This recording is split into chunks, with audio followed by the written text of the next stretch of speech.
Struggling with unemployment in New Hampshire and feeling totally overwhelmed? Well, we've got you covered. Let's dive right into this explainer and learn how to navigate the online filing process like an absolute pro. Look, if you're suddenly out of work, wrestling with a complex government website is probably the very last thing you want to do.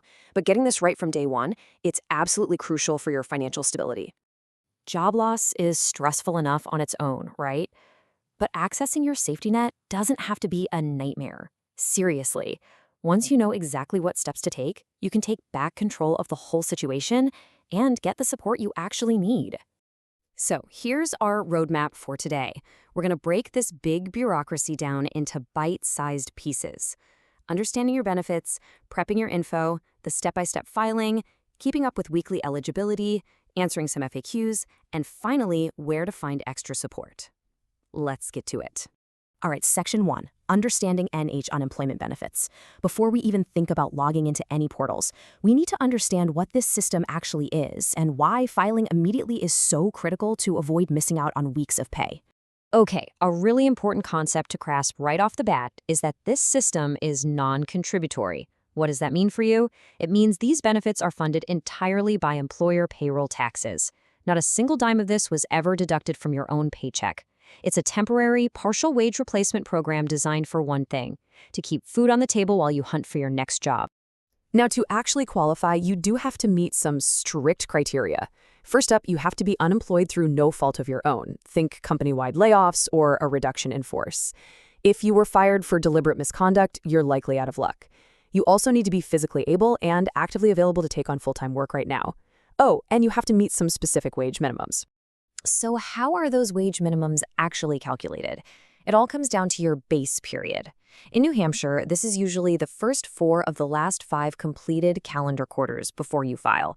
Basically, you have to prove you've been actively working by showing you earned at least $2,800 overall during that time, with at least $1,400 of that concentrated in 2 separate quarters. Depending on what you earned during that base period, your weekly benefit could range from a minimum of $32 all the way up to a maximum of $427 a week. And generally, these standard benefits can last for up to 26 weeks. The whole formula is basically designed to replace about half of your previous average wages to keep you afloat. Moving right along to Section 2, Preparing your info. This is where you set yourself up for absolute success. Getting your ducks in a row before you start the online application is the easiest way to make this whole thing a breeze. Seriously, gather these specific documents right now. It prevents those annoying administrative errors that cause massive payment delays later. You're going to need your social security number or alien registration number. You absolutely must have a detailed 18-month employment history ready. We're talking legal names, addresses, and phone numbers of every single employer. Recent veterans will need their DD-214 form, and everyone needs to have their bank routing and account numbers handy for direct deposit. Okay, paperwork is organized. Awesome. Let's dive into Section 3, the step-by-step online filing. This is the main event, and knowing exactly what's coming next will completely take the guesswork out of it. Your very first stop is the Workforce Connect portal. Think of this as your main gateway. You'll click Create New Account and read through the legal disclosures. Now, here's a quick pro tip. Make sure you actually click inside the text box and scroll all the way down to the bottom, or the system literally won't let you move forward. After that, you'll set up 5 unique security questions. Please write these answers down somewhere safe. They are super important for verifying your identity later on. Once your account is good to go, you'll log into the portal. Now, pay close attention here because there's a system transition. You are looking for a very specific salmon-colored link that says File for Benefits. Hitting that button jumps you over to the actual New Hampshire Unemployment Insurance System, usually called NHUIS. First thing they'll ask? You'll need to use a drop-down menu to declare your physical location, just to confirm you're in the right jurisdiction. From there, you launch the actual application form. Remember that 18-month work history we prepped earlier? This is exactly where you'll use it during a multi-stage questionnaire. You've got to be incredibly meticulous here. Honestly, even a tiny typo in an employer's address can throw up a red flag and stall your entire claim. Finally, review your data, certify it's true, and hit submit. But wait. Whatever you do, print or take a picture of that final confirmation number. It is your ultimate, undeniable proof that you actually filed.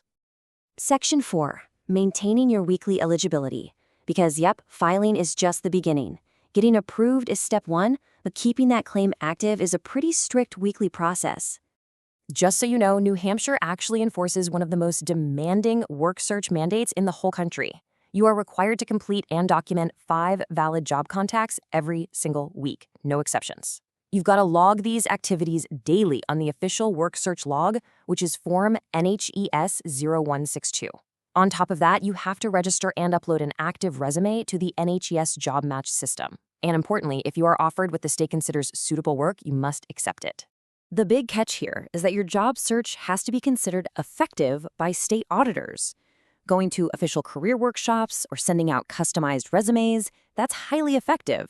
But calling the exact same employer over and over every week or applying for a snow plowing job in the middle of July, yeah, that won't cut it. They will absolutely flag those and potentially freeze your whole claim. Moving on to Section 5, Frequently Asked Questions. Let's tackle some of the most common hurdles, mistakes, and widespread worries people have when dealing with a system. Here's one we hear all the time. Can I work part-time while receiving benefits? A lot of folks are terrified that picking up a small side gig or just a couple of shifts will instantly ruin their claim and completely cut off their lifeline. Well, good news, you absolutely can work part-time. New Hampshire actually wants to encourage you to stay active in the workforce. You can earn up to 30% of your weekly benefit amount before the state even starts reducing your payments dollar for dollar. The key? You must be 100% honest and accurately report those gross earnings on your weekly claim. Trust me, you do not want to mess with fraud penalties. It's also super helpful to know what to expect timeline-wise. First up, there is a mandatory 1-week unpaid waiting period right after you apply. After that, assuming there are no hiccups, it generally takes about 2 to 3 weeks to see your first actual benefit check. Now, if there's an error or your claim is denied, listen closely. You have a strict 14-day window to file a formal appeal. Do not miss that deadline or you completely forfeit your right to challenge their decision. And finally, Section 6, Finding Additional Support. Look, you are not alone in this. There is a surprisingly robust support network out there if you hit a technical glitch or just need some career guidance. Whether you need free on-site computers and fax machines at local NHWorks job centers, or you need to call the dedicated Hudson Unemployment Hotline for filing help, these resources are literally built to help you succeed. The trained staff there can actually walk you through the portal if you get stuck. Plus, if things are really tight, you can access broader family welfare programs online through the NH Easy portal. Now, while this explainer is a fantastic starting point, definitely remember to double-check the latest rules directly on the official New Hampshire Employment Security website, since state requirements do occasionally shift around. Remember, unemployment is just a temporary bridge between where you were and the amazing things you'll do next. You've got the roadmap now. So what's your very first step going to be toward getting back on top?